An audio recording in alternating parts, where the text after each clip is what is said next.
Good day. Struggling a little bit today, but it's been happening a lot lately. It's something I'm learning to have to accept, to allow what shows up to pass through me so that I can feel better, accept better, ask for better, know that I deserve better, etc. So I wanted to share, just got off the phone with my oldest son, Kyle, and we're having a conversation. It was actually kind of hilarious. We were going through almost like a life review, some of the stuff that happened in our past and what we learned from it. And he drives to school, and it's half an hour or 40 minutes drive to get to his school. So we have these little chats in the morning on his way. And we got talking about something. He says, did you know, he says, if you own a Mercedes car on certain models or whatever, you have to pay a subscription fee to have your heated and cooled seats and certain features inside the car, for features that you paid extra for at the dealership and own now because you paid for the car. But those little features, they torment you. I don't know how else to describe it, but they torment you by forcing you to pay monthly to allow those features to continue. Who in the hell would ever agree to subscription-based features for something that you already paid for the hardware from? It's started to open up this thread of just looking at the insanity of our reality. If we go down, so let's do a little new perspectives on reality work here. So dig down. What do you get in this world that you have to pay for? Everything. Like, let's say you're owning a house, and so you got to pay a mortgage or a death contract, mortgage.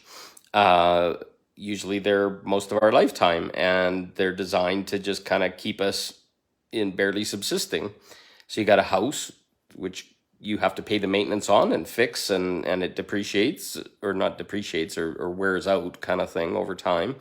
And then to have that house, you have to have an insurance policy, which is, I don't know, another thing that I don't agree with that goes on in this world, and the rates go up and everything gets higher, and nobody has responsibility for anything anymore. So you pay an insurance company, and then they will pay out most of the time, but they may not even pay out. They'll use loopholes to get away from it, even though you spend thousands of dollars having insurance. Then you got to pay for your water, which is generally available, but somebody's got to pipe it to your house and all this kind of stuff. Shouldn't these be like basic human rights? You got to have sewer, so a place that takes your sewer pipes and make sure it goes and gets cleaned up and supposedly not harming the environment. Then you got to pay for your gas and your electricity and your telephone and your TV and your cable, and all these things are going up, and all these things are filled with bullshit. So cable TV is something I can't even understand. It's like 20 minutes out of every hour is devoted to smashing your head open, even though you pay for all this stuff, on advertisements and forcing you to hear and get lulled and programmed and conditioned by songs on your TV and NLP and other things. How does that work? Internet services, they charge you by your bandwidth because some people take too much and some people don't do enough or whatever. And then we go into life. Okay, so we go and have our job, and we pay taxes, and we pay unemployment insurance, and we pay CPP in Canada, pension plan money. And then they take 30 or 40% of what you make before you even get a chance to see it, because it's taken as a source deduction. If you have a car, you have to pay gas and insurance and oil changes and all this kind of stuff, all the consumables, and look at the way prices change and on cars. Can you imagine I don't know if you deal with cars, but the difference in price between 18-inch and 20-inch and all these really weird inch tire sizes, so nothing's compatible, and you have a nightmare trying to find tires for your car because they're scarce, and now it's $1,800 instead of $400 or $500. So we look at all this reality, and it's all programmed against us. Even stuff like dating or relationships are all programmed. Dating is all this process, and people are scared and traumatized and stuff like this. Marriage is a whole nother thing. You're committing to this contract when most people don't even know what they're going into in the contract. And there's all this societal conditioning by our religion and other things. Everybody telling us what to do and putting us on rails as to how we're supposed to live and how a good person is and all these things. And you get to the bottom of it and you're just exhausted. Are we really free? Is this freedom, or is this a cage we've agreed to try and normalize and make everything okay with everybody else? How much choice do we really have? And then we start to explore our choice, and then we find out that a lot of that's been conditioned as children, and our parents taught us that, and certain traumas and beliefs and religious conditions and governmental conditions and societal conditions, etc., have all led to us no longer having a choice. So if you start to look at it, I want you to really dig down and just start to say, okay, am I really free here? Why did I agree to all these things? I'm trying to please people, but we're moving out of people pleasing and we're starting to self-love. So are these things self-loving, to give away 30 or 40% of your money that you've just worked hard and earned to some tax entity? And if you dig down, these things aren't even governmental entities. They're part of the queens and kings, the taxation system that we live under. It belongs to the Bank of England. And we don't even know how much money they collect. It's the tariffs that the kings used to do, but they hide it in this thing that says that this is what our taxes are doing, is they're paying us. No, they're paying that same monarchical system, patriarchal, whatever you want to call it, for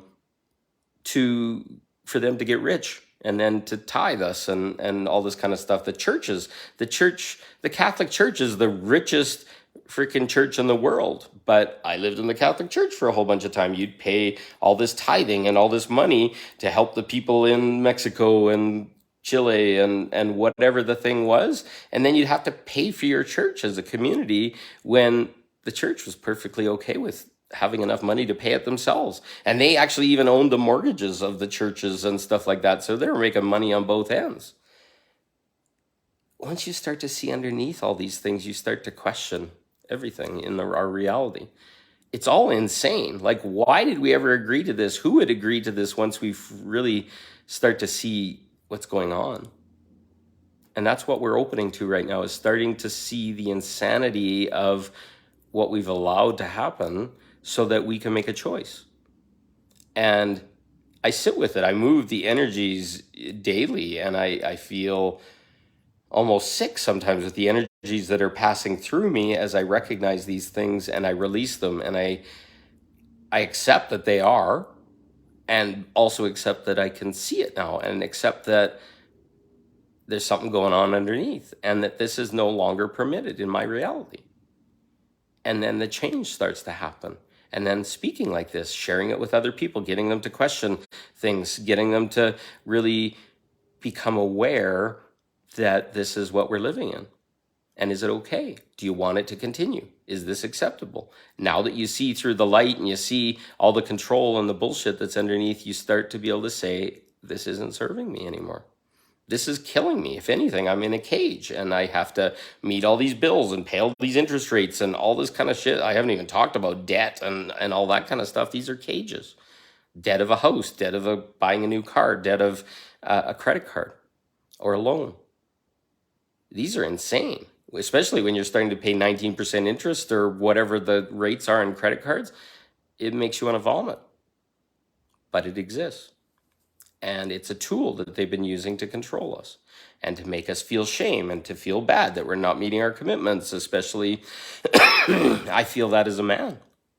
Women may feel the same. I can't speak for their experience, but yeah, you got to meet your bills and pay your taxes and do everything on time. So, what do you want? So, really, at the end of all this, you say, okay, this is broken and the system has to reset. So, ask it to reset. I asked the system to reset. It's time to complete and close the matrix and end it and start something fresh. Make that declaration if it feels right for you. And then start making choices. I want to live in a world where I'm not controlled by religion, by government, by taxes, by entities charging debts and insidious rates of interest. What do you want? I want some freedom. I want to be able to live in a home, not have the fear that somebody could steal my home because I didn't pay my bills and that I have to work as a slave to make somebody else happy so I can have money. And then some entity gets to step in the middle of that, revenue agencies or tax services, and takes be like a little bully before you even get a chance to see your money. Treating us like children, like stealing from us before we get our integrity of saying no. So start to say no. Start to say, this does not serve me. I don't want to be in the system. It's insanity. I want better. I want freedom. And freedom is having a house and having all the stuff to make that house work and not worrying about paying your electricity bill or your heat bill so that you don't freeze in the winter. And then stepping into, here's a job I love. And now all of a sudden you're not doing the job for money to feed all these minions around you. You're doing the job because you love it. And then the people love to come to you and they love to be with you, and it builds communities, and it's amazing when we start to let go of all this control, and massive, beautiful new purity starts to come in. So what do you want? State it to the universe. As soon as this video ends, I want you to sit here and state to the universe, I want freedom. I want things to flow to me. I want my abundance returned. I want partners in my life, or friends, or community members, or whatever's the thing that you want, because we need to ask for it. And those are things that I want as well. So I love you all. I hope this has made you think, and maybe some new awareness has come in. And I look forward to hearing what you declare. Maybe put it in the notes underneath here. Love you all. Have a great day. See you soon.